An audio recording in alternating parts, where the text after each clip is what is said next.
Halo semuanya, Assalamualaikum warahmatullahi wabarakatuh. Nama saya Pungki Melinia Salia dengan NIM 2018-1041-013-030 dari kelas Botani H, dan ini adalah video pertama saya. Kemudian saya akan melakukan profiling anatomi organ dari zeamais atau tanaman jamur. Yang pertama adalah anatomi organ, ada vegetatif dan juga generatif. Pertama akan kita bahas adalah vegetatif. Vegetatif itu ada akar, batang, dan juga daun dari jamur. Bagaimana tentang anatomi akar? Di anatomi akar ini bisa kita lihat ada korteks, kulit, epidermis, setelah itu korteks dan endodermis. Untuk silinder pusatnya kita fokus pada xilem, phloem pit atau silinder pusat. Kita bahas yang pertama adalah epidermis. Di sini adalah bagian anatomi epidermis. Di sini adalah bagian korteks. Yang di sini adalah endodermis. Ini sudah masuk wilayah endodermis. Epidermis, korteks, endodermis. Kemudian di dalamnya ada perisikal, pit. Pit itu silinder pusat. Ini silinder pusatnya. Ini xilem dan juga phloem. Bedanya xilem sama phloem itu, kalau xilem selnya berbentuk lebih besar dari phloem. Phloem yang kecil-kecil.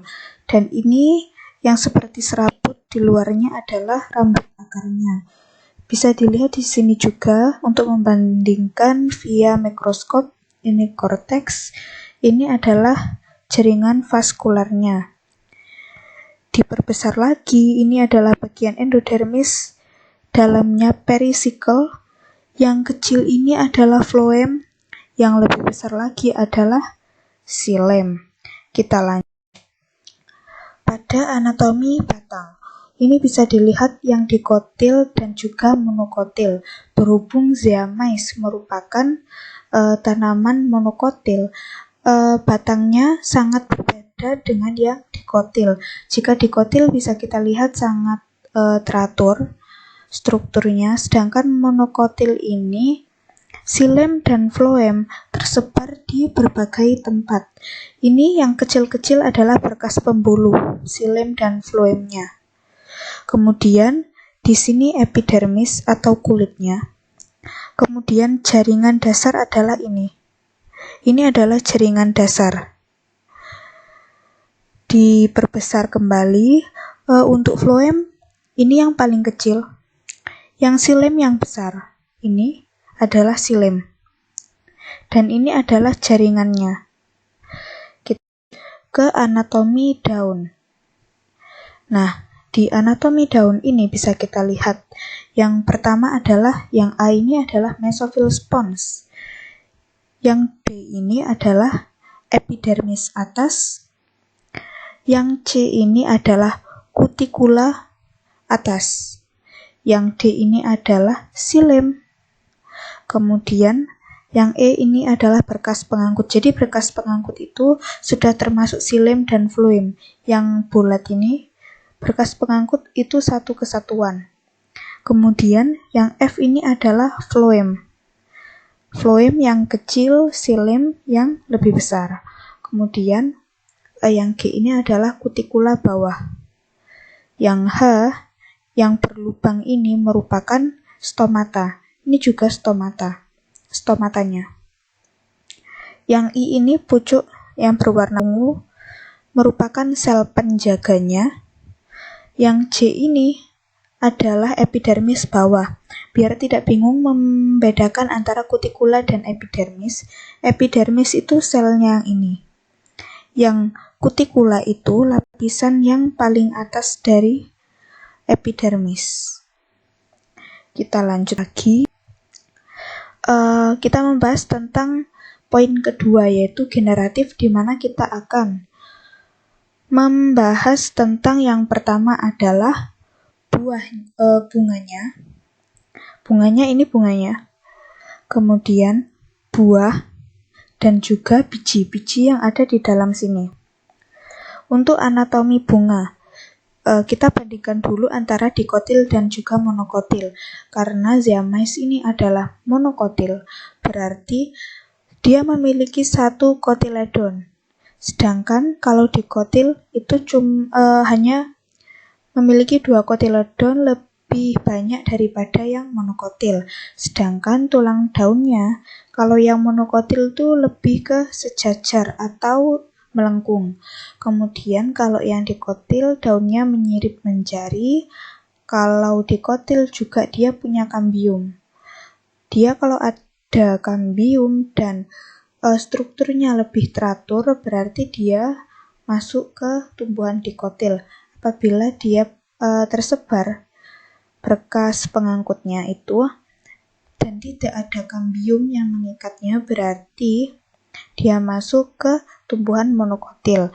Selanjutnya bunga yang akan kita bahas ini nanti, bagian bunganya kelipatan 2, 4, atau 5, sedangkan monokotil bagian bunga kelipatan 3. Jadi Zeames ini memiliki bagian bunga dengan kelipatan 3 dan akarnya juga pasti serabut. Kalau dikotil pasti akar tunggang. Kita lebih mendetail tentang bunga. Yang ini adalah bagian petal. Bisa dilihat di sini artinya bagaimana. Yang ini adalah nama latinnya dan ini adalah lebih ke sinonim atau lebih mudah namanya, nama secara umumnya, general name. Yang di sini adalah receptacle. Receptacle ini dasar bunganya. Ovula.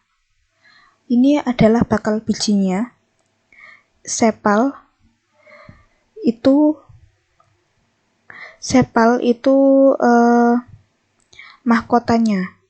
mahkota yang ada di daunnya. Terus yang ini ovari.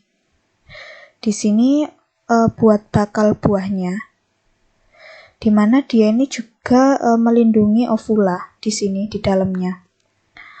Yang ini adalah style.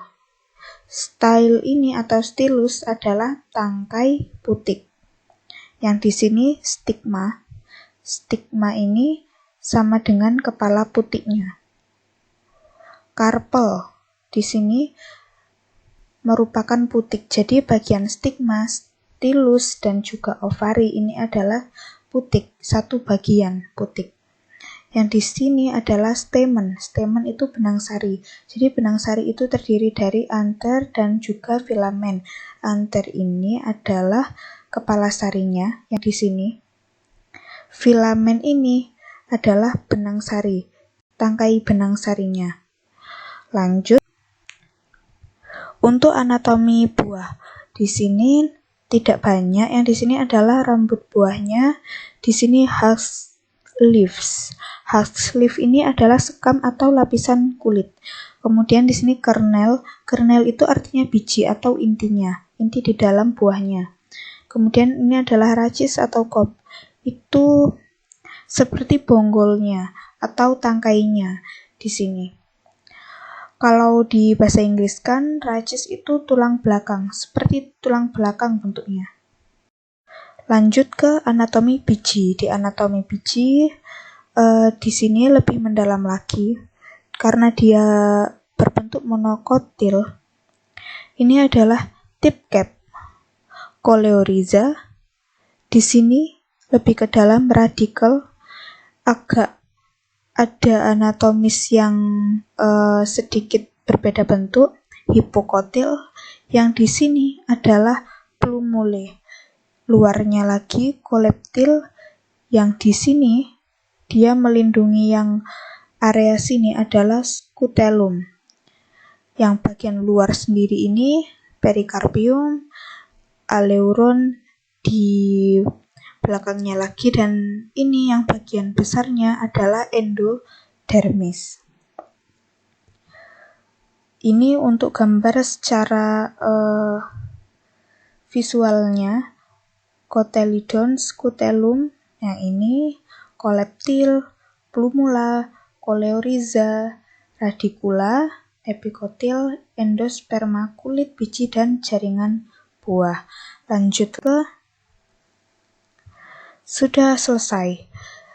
Kita berlanjut ke struktur keseluruhan dari tumbuhan jagung. Jadi dia mempunyai buah, biji, daun, dan juga batang beserta akarnya. Jadi apabila diteliti lagi, mereka ini memiliki keunikan dan fungsi yang cukup ideal. Sekian dari saya, terima kasih. Wassalamualaikum warahmatullahi wabarakatuh.